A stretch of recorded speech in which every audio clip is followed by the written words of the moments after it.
Ako si Mariel Ann E. Cruz, isa sa Game Kabataan, ambasador na nagsisilbing modelo ng kabataan. Tulad ko, ang bawat estudyante ay may suliranin na hinaharap bago magtagumpay. Sa likod ng bawat medalya, may kwento ng tiyaga, puyat at pangarap na hindi sinukuan.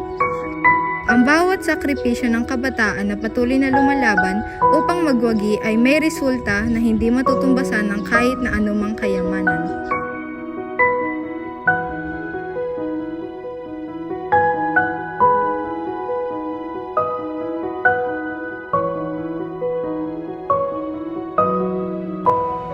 Ang edukasyon ay isa sa pinakamahalagang yaman na hindi kailan mananakaw sa inyo.